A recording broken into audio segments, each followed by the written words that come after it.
Une petite réaction à ce qu'a dit Pierrick à l'instant, c'est peut-être magnifique comme grand-père d'entendre son fils dire « Je voudrais faire écouter autre chose à votre petit-fils, Zachary, mais il ne veut écouter que le CD de papa. » Ah oui. C'est émouvant.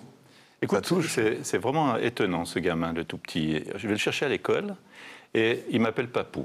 Donc, Papou, c'est ce qu'on me disait quand j'étais petit. Ma sœur ne savait pas dire poupée, j'étais plus jeune qu'elle, donc elle m'a vu dans le berceau, elle a dit Papou, donc ça m'est resté, ça m'a cassé les bonbons pendant des années, cette histoire. Jusqu'à l'âge de 10 ans, où j'ai dit maintenant c'est terminé, vous ne m'appelez plus Papou. Enfin bon, maintenant c'est revenu, et je trouve ça très sympa, mes petits-enfants m'appellent Papou. Alors, on arrive dans la voiture, puis il me dit Papou, tu mets Henri Dess? Et là, un dédoublement de la personnalité. Oui, complètement. Puis bon, alors je mets le CD. Avec ou sans moustache. Non, et là, on finit complètement schizo, quoi. Ouais. Un petit peu, ouais. Mais Léo Ferré, non. Vous n'avez pas essayé aussi le conseil de Pierrick de dire « faudrait qu'il écoute ». Les mômes, vous leur mettez des choses, et on peut leur mettre 5 ou 6 disques comme ça, et puis on les oblige à écouter, mais ils vont revenir sur le même tout le temps parce qu'ils veulent écouter ça. Il faut avouer qu'Henri Dess, c'est quand même plus facile que Léo Ferré. Oui. Il y a moins de texte, il y a moins de profondeur. Il a quel âge, Zachary? Léo Ferré, c'est quand même plus rude. Hein. Ah oui. Qu'est-ce que t'en penses, Henri? Ah oui, je trouve. Merci. Il a quel âge, le petit? Ah, il a 6 ans. Ouais, écoutez, avec le temps à 6 ans, je crois que c'est un petit peu tôt. Avec le temps. 2 mots donc de l'Olympia, hein, on en a parlé, un concert que vous proposez en DVD. Une autre actualité qui nous amène à vous inviter aujourd'hui, c'est que vous inaugurez votre 30e école baptisée Henri Dess. Oui, il y en a 29 en France, une en Suisse. Je crois que c'est 29 ou 30. Et la première était? La première, c'était Notre-Dame-d'Oé. La deuxième? Après Tours, quoi? Mais c'est là où habite mon père et mes parents, Notre-Dame-d'Oé. Mais j'ai vécu à Notre-Dame-d'Oé, moi. Et moi, j'y croyais pas. T'étais à l'école Henri Dess? Mais presque. Non, j'ai jamais été à l'école, moi. non, mais Notre-Dame-d'Oé, franchement, quand on m'a invité à Notre-Dame-d'Oé pour proposer que mon nom paraisse sur le fronton, c'est vrai que ça va durer. Peut-être que je serai mort dans 10 ans, puis il y aura toujours ça, quoi. Il y aura peut-être encore 20, 30, 40, enfin, il y en a déjà 30, donc il y en aura peut-être encore plus écoles qui porteront mon nom. C'est un petit peu fou, quoi, cette histoire. Alors, si on résume tout ce qu'on vient de voir, on a donc ces parents qui chantent avec leurs enfants à tue-tête, les enfants à tue-tête, les parents à tue-tête, des écoles qui donnent votre nom, des albums qui se vendent par millions. Ce que disait Pierrick. Non, excuse-moi, mais beaucoup moins. Les albums qui se vendent par millions, maintenant, ça a beaucoup baissé. Bah oui, la conjoncture est passée par là. Ce que disait Pierrick, mon père ne se rend pas compte de son côté extraordinaire. Écoute, je crois que... Excuse-moi. Non, mais vas-y, on fait comme à la maison. Il n'y a pas de souci, fais comme chez toi. Je me suis toujours dit, quelque part, que je regrettais de ne pas m'en rendre compte un peu plus. Parce que si je m'en étais rendu compte, j'aurais jubilé encore plus de me dire c'est fantastique, j'ai ci, j'ai ça, il y a du monde, je suis rempli des zéniths, je vends beaucoup de disques, je reçois plein de courriers, bon voilà.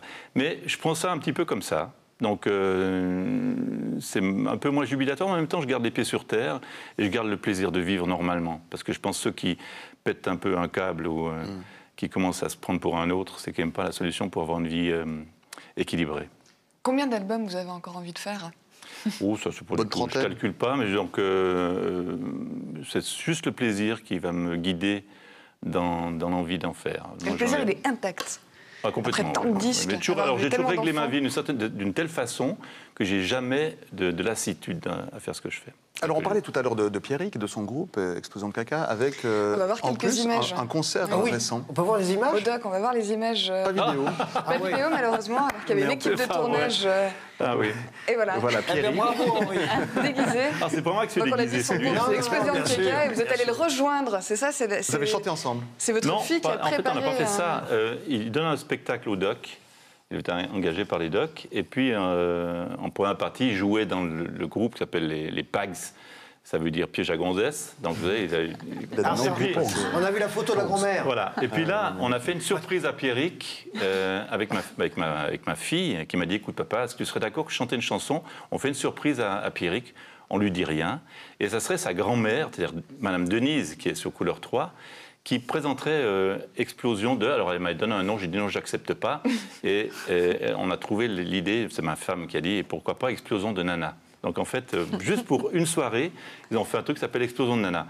Et ils ont fait 3 titres. Et moi, je suis venu chanter Ma chemise grise de Sim et Topalov, avec mon blouson, mon perfecto et puis des lunettes noires. Et je veux dire que ça... Il n'y a pas de photo? Et on va Il n'y a pas de une photo petite de toi surprise. avec ton perfecto? Ben, je suis là, c'est là. Ah oui, oh, d'accord, oui. Voilà. Ouais. On vous réserve une petite surprise, il a détesté. On va entendre sa réaction. Qui donc? Non, je plaisante. Camille? Il a adoré non, Pierrick. Ah, Pierrick. On regarde sa réaction. Théoriquement, on devrait voir la réaction de Pierrick. Pierrick, Là, voilà, c'est pas dingue. tant pis. Mais il a aimé, en tout cas. Il a adoré, il a adoré. Bon, on Il est verra. même figé. Ah, bah voilà. On aurait dit un village people, quoi. Il avait sa veste en cuir, le col relevé, la grosse moustache. Il aurait pu aller jouer dans un club gay sans problème. Non, mais je rigole. Non, mais il a fait ça parce que c'était pour nous. Donc, non, il a, C'est important, Ah, la sympa. famille. Hein. Oui, oui. Village People. Ce que j'adore, Ça cette complicité entre le père et le fils, moi, ça me touche énormément. Mais énormément.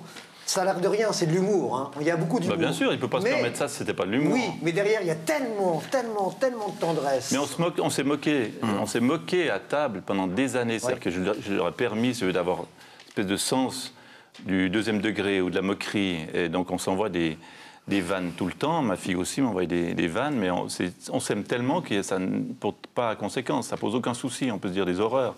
C'est toujours très drôle, quoi. Vous écoutiez intelligent Henri Dess comme tout le monde, comme j'imagine, rapport. Isabelle Comme Chevalier. vous, oui. Ouais. Ah oui, mais moi j'ai écouté Henri Dess toute mon enfance, quoi. Puis encore maintenant, il y a des mélodies qui trottinent comme ça, qui reviennent très vite, comme la petite Charlotte ou autre. Et je trouve Allez-y ça pour génial, voir. quoi. Merci.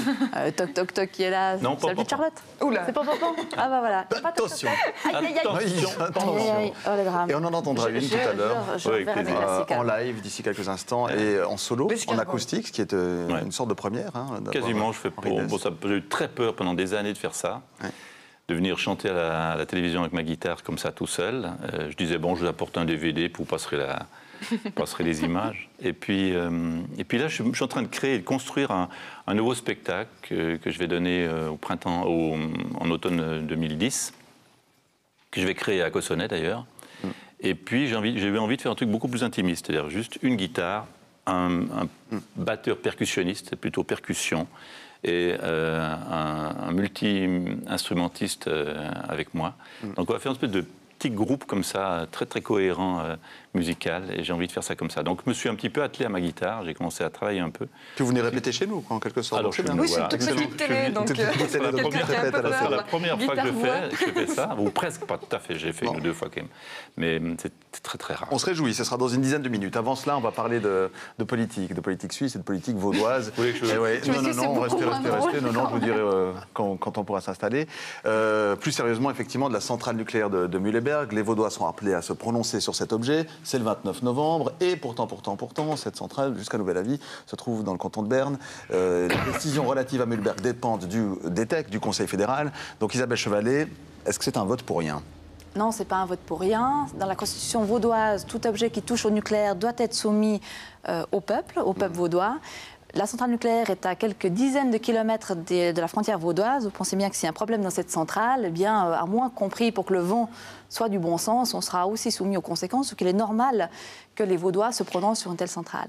C'est démocratique et c'est normal, n'empêche que c'est assez malhonnête aussi, non ? Si je peux me permettre, parce qu'il n'y aura pas fermeture, peu Alors, importe on la a- volonté du peuple suite à la Tout votation. à fait, on n'a jamais dit que ça fermerait Mühleberg si les Vaudois disaient non. On dit simplement que c'est une recommandation qu'ils donnent au DETEC, donc à Moritz. Et je crois quand même que Moritz Leuenberger ne peut pas s'asseoir comme ça sur la décision... ex-moustachu. Ne peut pas s'asseoir comme ça sur la décision des Vaudois. D'ailleurs, les Vaudois ne sont pas les seuls à s'être prononcés, puisque le gouvernement autrichien, qui est aussi consulté sur tout ce qui est affaires nucléaires en Suisse, eh bien, a aussi dit non à la prolongation illimitée de cette centrale. Et le but, c'est quoi D'envoyer un message au Conseil fédéral ? De dire, voilà, les Vaudois sont contre, après, il peut se dire, et alors ? Non, le Après, Conseil il peut très fédéral. bien se dire et alors, mais je pense quand même que M. Leuenberger est un démocrate, qu'il respectera Ah bon la vie. Ouais, Vous pensez ça, Oui, vous je suis un peu naïve encore. Je suis plus jeune et tout. Je profite de ma naïveté pour me dire que quand même... Non, mais ça peut avoir un peut poids pas dans ça. le débat, dans les discussions précisément sur le prolongement C'est illimité évident de parce que Mühleberg. cette prolongation illimitée, il faut aussi comprendre que aujourd'hui, elle a une autorisation jusqu'en 2012. Si elle obtient si elle n'obtient pas l'autorisation illimitée, elle ne va pas s'arrêter en 2012, elle devra simplement redemander des autorisations. Alors, quand on connaît l'état technique de Mühleberg, c'est-à-dire des fissures dans l'enveloppe de l'enveloppe du réacteur, on peut se dire que c'est raisonnable qu'ils redemandent des autorisations régulièrement et qu'on ne leur donne pas une carte blanche illimitée pour la durée de vie. Donc je pense quand même que M. Leuenberger est quelqu'un de raisonnable. Thierry Meyer. Je partage l'avis d'Isabelle Chevalet sur le côté important du vote. C'est pas un vote pour rien. En revanche, au-delà de la question nucléaire, pas nucléaire, est-ce que c'est bien ou mal, énergie renouvelable, etc., l'histoire des fissures, moi, ça me paraît un petit peu... non, est-ce que c'est pas... On ne fait pas un petit peu peur aux gens? C'est pas un petit peu comme l'affiche des minarets Tout à fait. Alors... On ne fait pas peur aux gens en disant « Ouh là là, ça va casser », etc. Et puis, on a quand même un type, d'ailleurs, je crois qu'il est vaudois, le directeur de la centrale, qui dit non, cette centrale... voilà. Ouais. Autant qu'on puisse en juger, elle est sûre. Tu as déjà connu un directeur de centrale qui... J'ai pas connu de directeur de centrale, mais moi je suis pas... La centrale est pourrie, pleine de fissures. Tu as déjà connu ce genre... Tu me le présentes, s'il te plaît. Moi, la mauvaise foi, c'est pas mon métier, contrairement à toi, mais donc... je pose une question. Monsieur Redacteur en chaîne de 24 heures. Oui, absolument.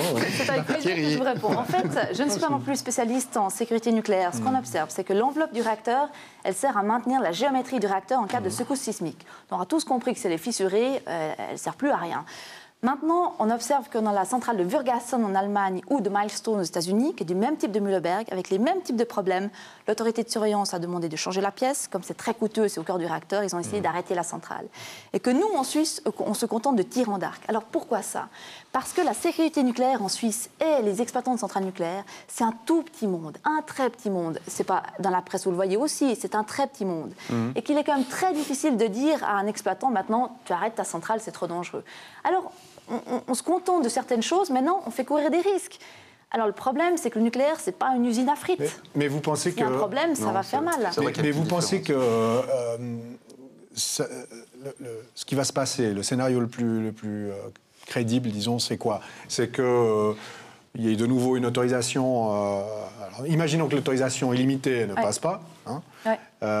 C'est une autorisation limitée. Et puis on à la recherche d'une autre solution. Je pense en effet des autorisations limitées qui lui seront données. Maintenant, au niveau du nucléaire, ça empêche les énergies renouvelables de se développer. Pourquoi? Voyons une bouteille de champagne. À l'intérieur, il y a des bulles comme ça qui pétillent, c'est les énergies renouvelables. Puis il y a un bouchon, c'est le nucléaire. Et tant que le bouchon ne pète pas, ça ne moussera pas. Et donc, il faut vraiment planifier la sortie du nucléaire, et ce n'est pas en donnant une autorisation illimitée à une espèce de casserole, à une vieille casserole, qu'on va arriver à faire vraiment développer les énergies renouvelables. Et les seuls pays qui ont une vraie politique au niveau des énergies renouvelables et des économies d'énergie, c'est les pays qui ont soit pas de nucléaire, soit qui ont planifié la sortie du nucléaire. Les pays nordiques, par exemple? Les pays nordiques, l'Autriche. L'Autriche a par exemple une centrale nucléaire qui était terminée, qui n'a jamais été mise en fonction, et maintenant ils en font une centrale solaire. Mais ils sont approvisionnés comment, l'Autriche, par exemple? Alors je ne connais pas par cœur la position de l'Autriche. Ce que je peux vous dire au niveau de l'Autriche, c'est que depuis le 1er janvier 2005, ils ont rendu les panneaux solaires thermiques obligatoires sur toutes les nouvelles constructions. Et lorsque l'Autriche met 200 mètres carrés de panneaux solaires thermiques pour 1000 habitants, la Suisse en met 4. Pays comme analogue. Donc on voit très bien qu'à un moment donné, ça vient des décisions politiques qui doivent être prises. Mais les Autrichiens peuvent se prononcer, certes. Mais les Iraniens, qu'est-ce qu'ils en pensent? Voilà, il y a les Iraniens, mais il y a aussi les Fribourgeois, j'allais dire aussi accessoirement. Parce que là, le vote consultatif vaudois, je vois bien, mais a priori, le nuage, il passe pas au-dessus de Fribourg. Pourquoi qu'un seul canton? Pourquoi que le canton de Vaud? Pourquoi pas d'autres cantons? Pourquoi pas une mobilisation un peu plus importante? Qu'est-ce qui s'est passé au niveau de votre motivation à vous? Alors en fait, ce qui se passe, c'est que notre constitution vaudoise veut que ça passe devant le peuple vaudois. Maintenant, au niveau des autres cantons, ils ont certainement été consultés, simplement qu'ils ont simplement répondu, le Conseil d'État a répondu directement au DETEC. Et nous, ça doit passer par le peuple vaudois. C'est ça la différence. Vous n'avez pas essayé de faire mettre sur pied aussi des votes consultatifs dans d'autres cantons? C'est-à-dire qu'on ne peut pas l'inventer, le vote consultatif, il est dans la loi ou il ne l'est pas, quoi. Un pronostic, vous pensez que le peuple va vous suivre ou pas? C'est chaque fois sensible. Moi, je pense que le peuple va nous suivre pour une simple raison, c'est que nos adversaires doivent faire dire oui au nucléaire. Et ça, c'est quand même deux mots associés qui vont très mal ensemble. Donc je pense qu'on a une bonne chance quand même de faire dire non. D'accord, Thierry? Si, moi je... Moi, je pense quand même que le peuple vaudois est un peu raisonnable. On verra bien, mais disons, c'est assez ouvert, mais je pense que... Vous n'avez pas l'impression que le nucléaire a changé d'image depuis 10 ans? Parce qu'à un moment donné, c'était tout contre le nucléaire. Puis maintenant, on s'aperçoit que quelque part... C'est des tout malins parce qu'ils surfent sur la vague du CO2. Oui, et ils font croire aux gens que ça ne fait pas de CO2. Et ce qui est très malhonnête, parce qu'on enrichit l'uranium avec des centrales à charbon. Alors, je suis limite d'attaquer ces gens-là pour vraiment... argument mensonger, parce que c'est vraiment hautement malhonnête de dire que ça ne fait pas de CO2. Je vous garantis qu'au Niger, où est-ce qu'ils enrichissent l'uranium avec des centrales à charbon, vous allez leur dire que ça ne fait pas de CO2, ils vont bien rigoler quand même. Donc il faut Pourquoi vous ne les attaquez pas alors? Mais parce que je me suis renseignée aujourd'hui, vous voyez, et on ne peut pas le faire. Voilà. On ne peut pas. Donc les gens peuvent raconter n'importe quoi sur les murs, et puis à un moment donné, plus on vous le dit, plus vous y croyez. C'est pas beau la démocratie. Mais un jour viendra. On n'a pas eu de mur de Berlin chez nous, mais la démocratie, elle fonctionne bien. Hein. On aura l'occasion d'y revenir, bien entendu, en tout cas sur cette antenne, en invitant d'une part sur le plateau du Talk un partisan, disons de ce prolongement de Mühleberg, et on va également mettre sur pied un débat à 20h. On aura l'occasion d'approfondir ces arguments, qu'ils soient pour ou qu'ils soient contre. Restez avec nous, Isabelle Chevalet, vous allez nous parler de musique. Henri Dess également, restez avec nous parce que vous allez chanter. Merci à nos chroniqueurs du jour, invités, rédacteur en chef Thierry Meyer et Thierry Barrigue de Vigous qui démarre le 4 décembre. C'est sûr. Bonne suite à